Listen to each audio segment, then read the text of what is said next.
and I have learned by the perfectest report they have more in them than mortal knowledge. When I burned and desired to question them further, they made themselves air, into which they vanished. While I stood rapt in the wonder of it, came missives from the king, who all hailed me Vane of Cawdor, by which title before these weird sisters saluted me, and referred me to the coming on the time with Hail King, that shall be. This have I thought good to deliver thee, my dearest partner of greatness, that thou mightest not lose the dues of rejoicing, by being ignorant of what greatness is promised thee. Lay it to thy heart, and farewell.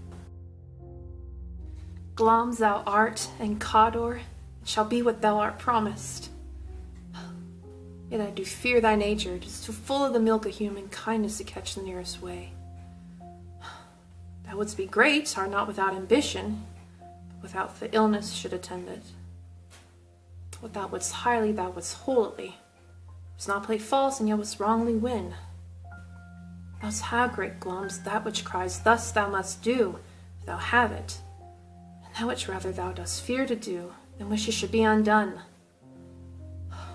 Hie thee hither, that I may pour my spirits in thine ear, and chastise with the valor of my tongue all that impedes thee from the golden round, which fate and metaphysical aid seem to have thee crowned withal.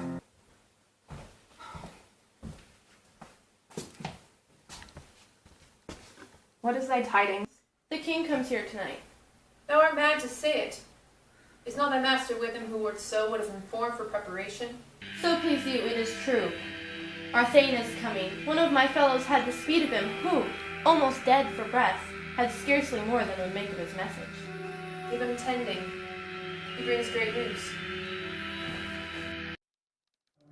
The raven himself is hoarse, that croaks the fatal entrance of Duncan under my battlements.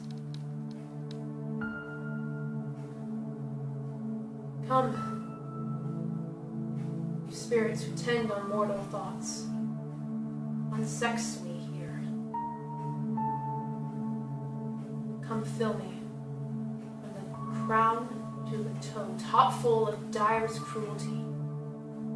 Make thick my blood, stop up the access and passage to remorse, so that no compunctious visitings of nature shall impede my fell purpose, nor come between and make peace between the effect and it. Come to my woman's breast and take my milk for gall, murdering ministers wherever in your sightless substances you wait upon human mischief. Come, thick night, and pall thee in the darkest smoke of hell, so my keen knife not see the wound it makes, nor heaven peep through the blanket of the dark, to cry, hold, hold. Great Glamis, worthy Cawdor, greater than both why they all hail hereafter. Thy letters have transported me from this ignorant present, and I feel the future in the instant. My dearest love, Duncan comes tonight. And one goes hence? Tomorrow, as he purposes. Never shall sun that morrow see. Thy face, my Vane, is like a book where men may read strange matters. To beguile the time, look like the time. Very welcome in your eye, your hand, your tongue. Look like the innocent flower, but be the serpent under it. He that's coming must be provided for, and he shall put this night's great dispatch into my hands, to which all of our nights and days to come will give solely sovereign sway and masterdom. Speak further. If it were done when 'tis done, then 'twere well it were done quickly. If the assassination could tremble up the consequence and catch, with his surcease success, but this blow might be the be-all and end-all here. But upon this bank and shoal of time, we jump the life to come. But in these cases, we still have judgment here. That we but teach bloody instructions, which, being taught, return to plague the inventor. Even-handed justice commands that the ingredients of our poison chalice to our own lips. He's here in double trust. First, as I am his kinsman and his subject, strong both against the deed, then as his host, who should against his murderer shut the door, not bear the knife myself. Besides, this Duncan hath borne his faculties so meek, has been so clear in his great office, that the virtues will plead like angels, trumpet-tongued against the deep damnation of his taking off. And pity, like a naked newborn babe striding the blast, or heaven's cherubim horsed upon the sightless couriers of the air, shall blow the horrid deed in every eye, that tears shall drown the wind.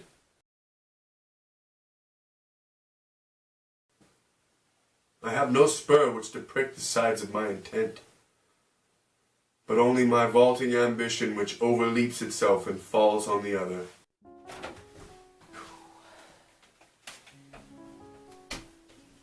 How now? What news? He's almost supped. Why have you left the chamber? Hath he asked for me? No, you're not. He has. We will proceed no further in this business.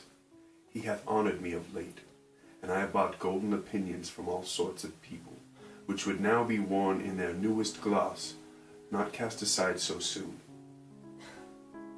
Was the hope drunk wherein you dressed yourself?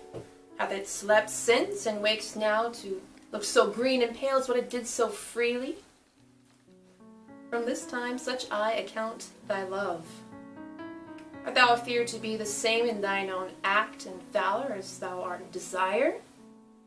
Wouldst thou have that which deemest the ornament of life, and live a coward in thine own esteem, letting I dare not wait upon I would, like the cat in the adage? Prithee, peace. I dare do all that may become a man. Who dares do more is none.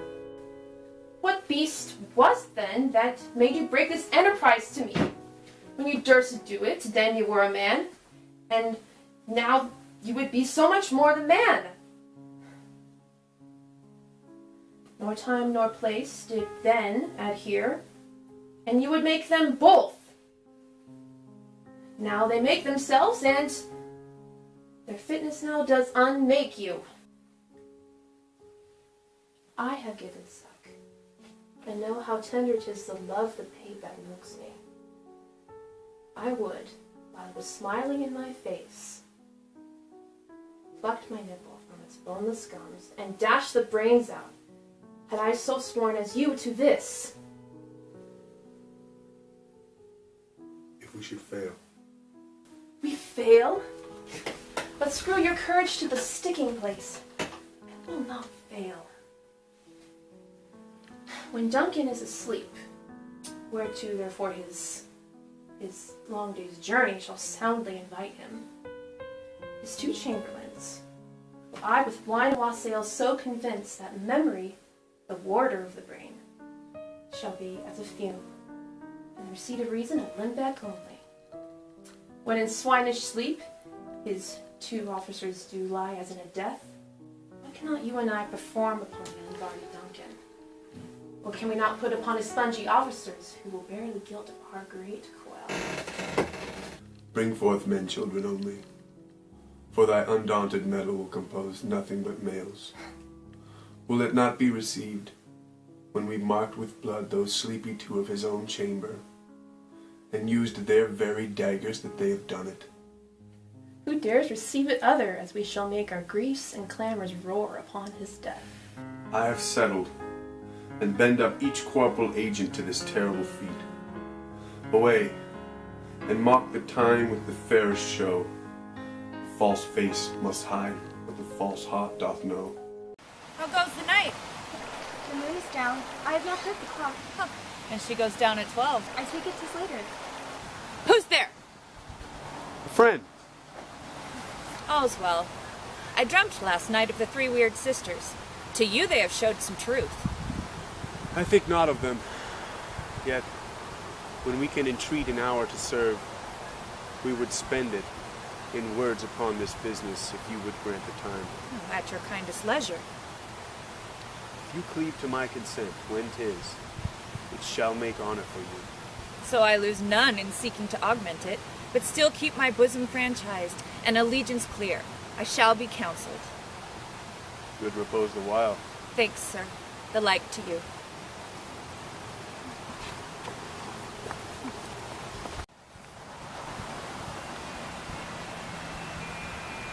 Is this a dagger I see before me? Handle toward my hand? Come, let me clutch thee. I have thee not, yet I see thee still. Art thou not fatal vision, sensible to sight as to feeling? Or art thou but a dagger of the mind, false creation proceeding from the heat oppressive brain? I see thee yet, in form as palpable as this which I now draw. Thou marshalst me in the way that I was going, and such an instrument I was to use. Mine eyes made the fools over the other senses, or else worth all the rest. I see thee still, and on thy blade and dudgeon gouts of blood, which was not so before. There's no such thing. 'Tis the bloody business which informs thus to mine eyes. Now over the one-half world nature seems dead. Wicked dreams abuse the curtained sleep.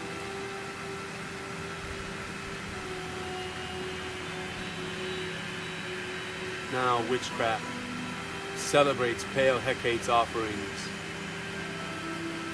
Withered murder allotted by his sentinel, the wolf whose howls his watch. Thus, with his steady pace and Tarquin's ravishing strides towards his design moves like a ghost. Thou sure and firm set earth, hear not my steps which way they walk, for fear that thy very stones will break of my whereabouts. Take the horror from the present time, which now suits with it. Whiles I fret, he lives. Words to the heat of deed, too cold breath gives. I go and it is done. The bell invites you. Hear it not, Duncan, for it is a knell that summons you to heaven or to hell.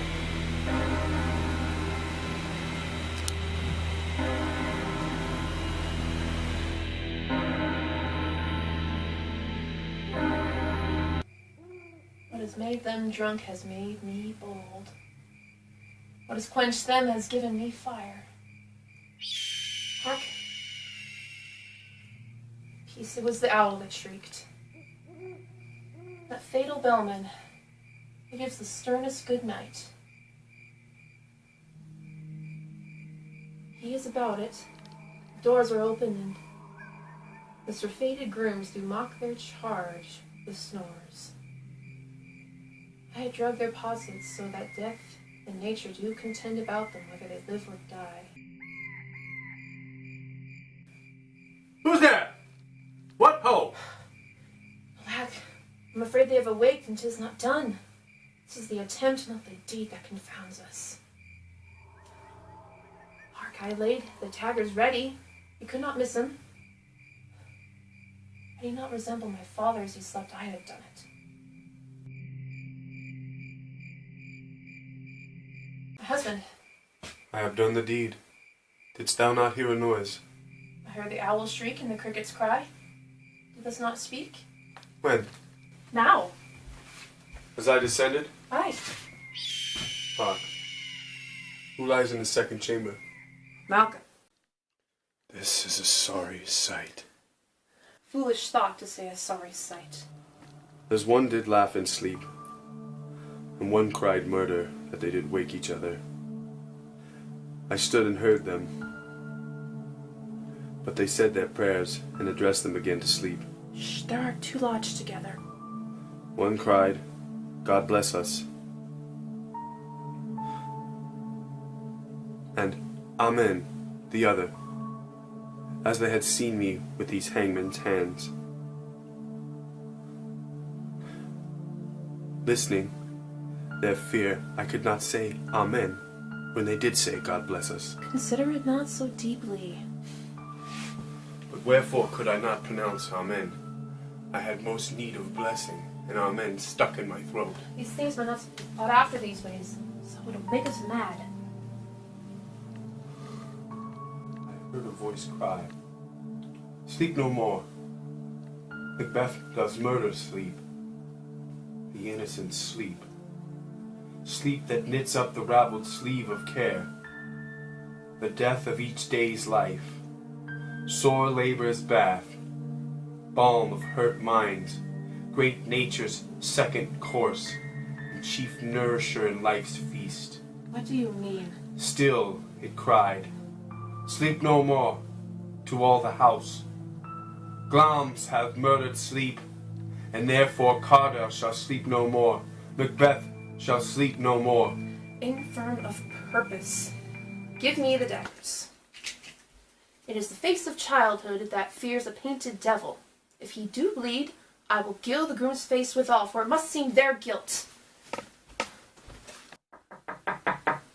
Whence is that knocking? How is it with me, when every noise appalls me? What hands are these?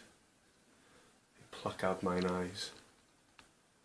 Will all great Neptune's ocean wash this blood clean from my hand? No, this my hand will rather the multitudinous seas incarnadine, making the green one red.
My hands are of your color,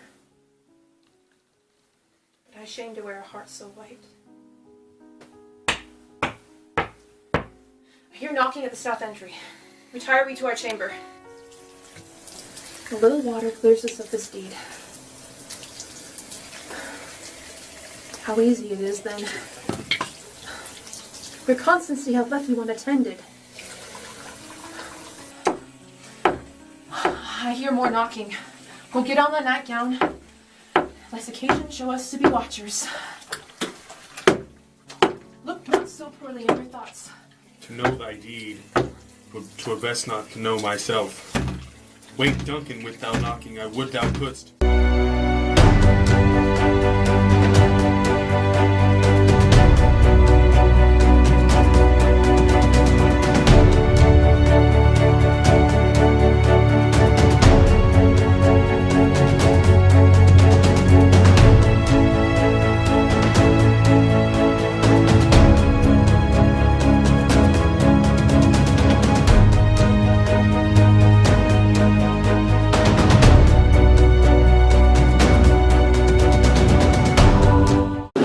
Yes, Your Majesty. We will pick you up tonight for the party, and we will be on duty as well.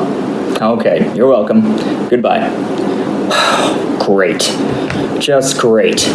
Now my buddy and I have to stay up all night while the king can drink and party at Macbeth's place. Of all the places in the world, did it have to be that place? I mean, it gives me the creeps. Especially Lady Macbeth. I mean, don't get me wrong, she's a beautiful woman. But there's something sinister about her. I don't know. Maybe it's all in my head. I don't know. But if you want to see more of the party tonight, go to YouTube, subscribe, like and share, and hit the bell for notifications. So that way, we will notify you every time we upload a new video. Also, if you can, support us. Go to www.patreon.com/CafeGirl Productions. We really appreciate it. Oh, I gotta go. I gotta pick up the king. You all have a good night, and hopefully this party will be a night that we all never forget. See you later.